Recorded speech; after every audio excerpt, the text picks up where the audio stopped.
Let me paint you a picture. It's the 28th of February 2004. Busted and Usher were battling it out for the number one in the UK charts.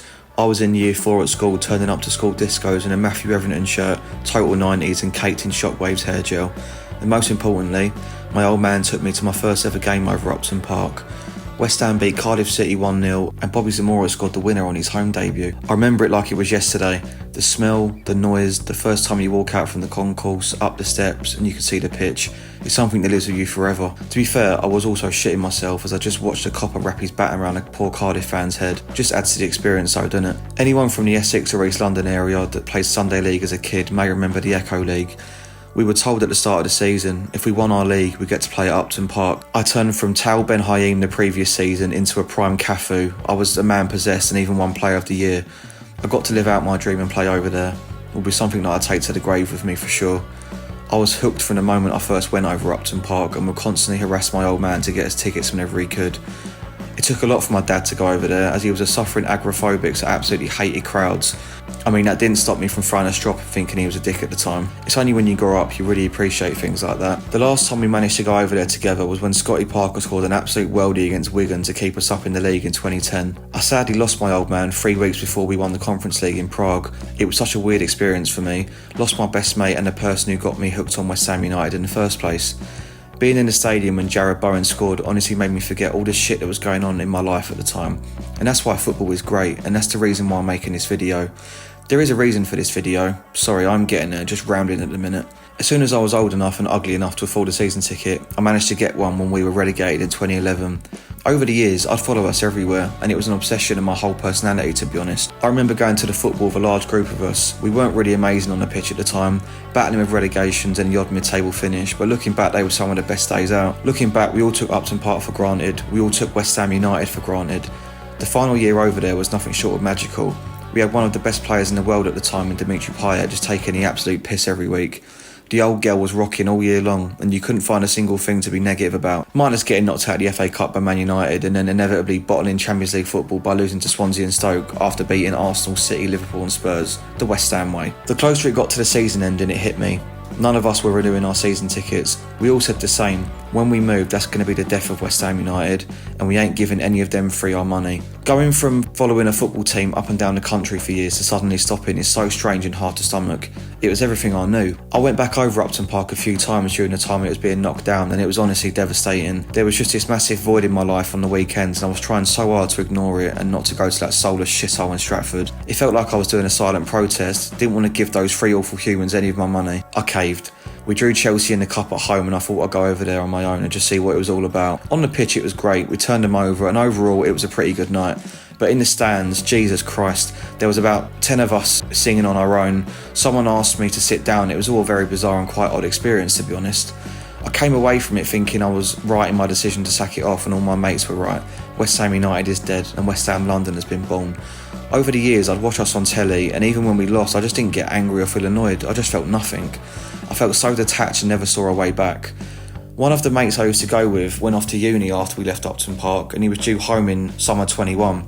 He called me and said, "Should we get our season tickets back then?" I immediately said no and to leave me alone. After a few weeks of him being a pest, I just thought, fuck it, we'll give it a season over there. It was post-lockdown, we were all bored shitless and trying not to go insane.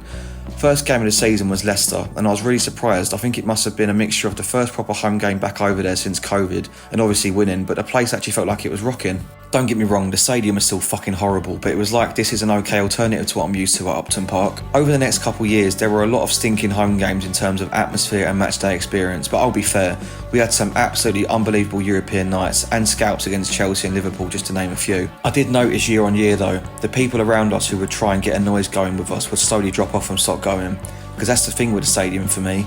If you're in Europe, if you're winning, if things are going well, you'll put up with it. It's like a deal with the devil. West Ham London is like a compromise. It's like 20% of what you used to know, but it just isn't West Ham United. And when things are going bad, there's a lack of investment, rash decisions and no accountability from the three people who told us they were one of us. They were West Ham supporters moving to a world-class stadium with a world-class football team.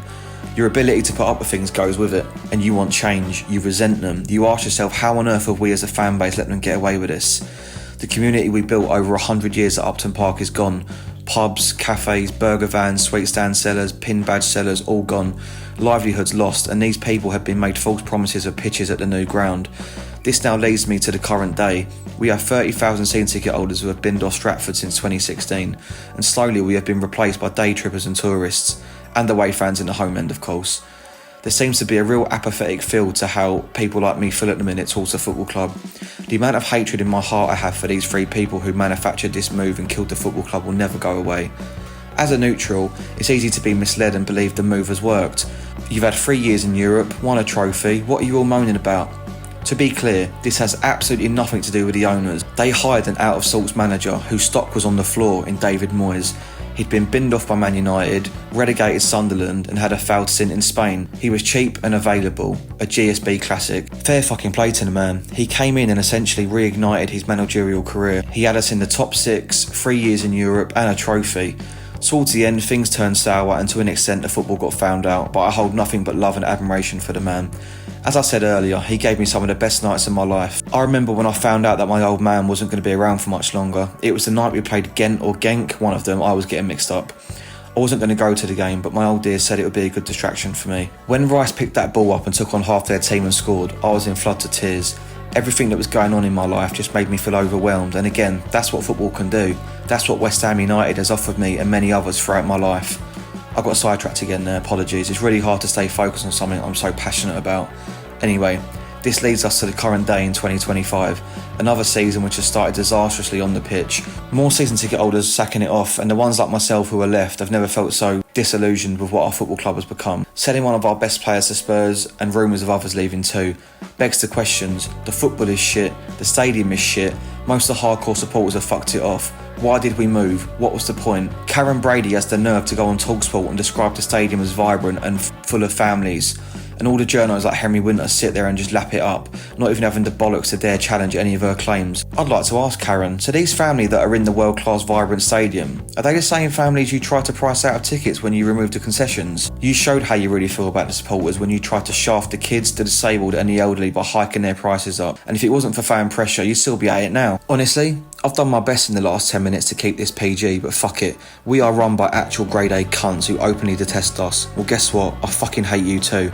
It's time to rally your fellow supporters. Any West Ham fans that have sacked it off over the last 10 years, anyone who still goes over there, anyone who missed what we once were, anyone who detests West Ham London and what we've become.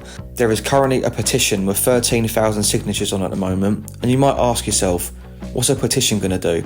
Well, it's something. It's a start. It's media attention, which is something they absolutely hate. Mass protests have been announced for the Palace game on the 20th of September. This almost feels like the last opportunity to get our West Ham United back. We have to try. Even if nothing comes of it, at least you can be on the right side of history. And for fuck's sake, if we do win a couple of games in that time, do not let this energy and fight die. You can still support the team whilst trying to dismantle the regime. Anyway, that's my absolute waffle of a speech done. Christ, that almost felt like I was seeing a shrink. Don't let this once great club fade and die. Just in case it wasn't glaringly obvious, I'm not a spokesperson for every single West Ham fan. I'm aware some people will think I'm talking a load of bollocks, and that's fine. You won't be seeing me pop up as a fanalist on Sky Sports News anytime soon, don't you worry. I'm just a 30-year-old ginger slob from Romford who misses the good old days and supporting a proper football club.